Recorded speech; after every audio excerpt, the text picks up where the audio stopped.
Puji Tuhan, hari ini kita kembali akan merenungkan firman Tuhan yang saya mau beri tema membangun ketahanan iman. Matius 24 ayat yang ke-13. Tetapi orang yang bertahan sampai akhir akan diselamatkan. Hari-hari ini dunia berhenti sejenak dari kesibukannya. Mungkin itulah yang terjadi beberapa bulan terakhir ini. Bukan hanya di Indonesia, tetapi hampir di seluruh dunia mengalami hal yang sama. Pandemi COVID-19 membuat kita tidak beraktivitas di luar rumah seperti biasa. Kita harus menjaga jarak dengan orang lain. Kita harus bekerja, sekolah, dan beribadah dari rumah. Sesuatu yang belum pernah terjadi sebelumnya dan mungkin tidak pernah terpikirkan oleh kita.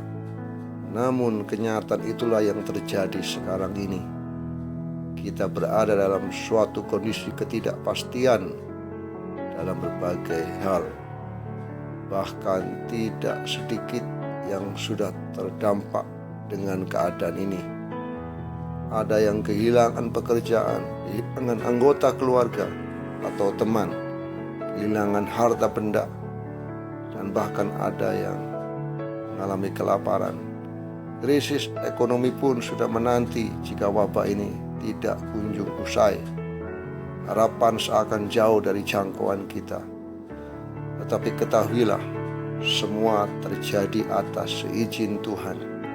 Di tengah-tengah keadaan seperti inilah, iman kita diuji. Mari kita lihat tokoh-tokoh iman yang berhasil mempertahankan imannya. Meskipun ujian berat harus mereka hadapi.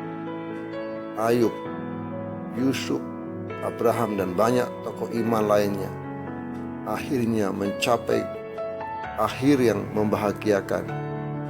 Tidak peduli seberat apapun masalah kita sekarang ini, jangan sampai iman kita goyah. Kita harus menyadari bahwa iman kita akan menyelamatkan kita dari krisis ini.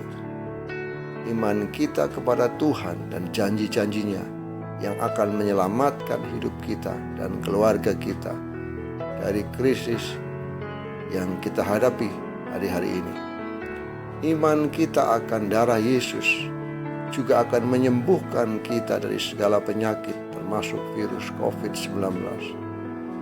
Iman kita bahwa kekayaan bangsa-bangsa akan datang dan mengalir bagi kita juga yang akan menyelamatkan keuangan serta bisnis kita. Oleh karena itulah, milikilah iman yang tangguh di tengah-tengah masa-masa yang sukar hari-hari ini. Maka kita bukan hanya akan selamat dan melewatinya, tetapi juga melihat kemuliaan Tuhan dinyatakan di dalam hidup kita. Itulah sebabnya, mari bangunlah ketahanan iman yang sangat kuat. Sebab iman kita menentukan apakah kita bisa selamat dari masa krisis atau tidak.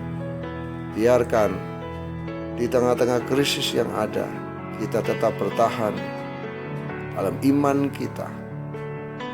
Dan kita boleh mempercayai bahwa Tuhan akan membawa kita keluar dari krisis yang terjadi.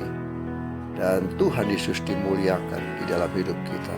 Tuhan Yesus memberkati.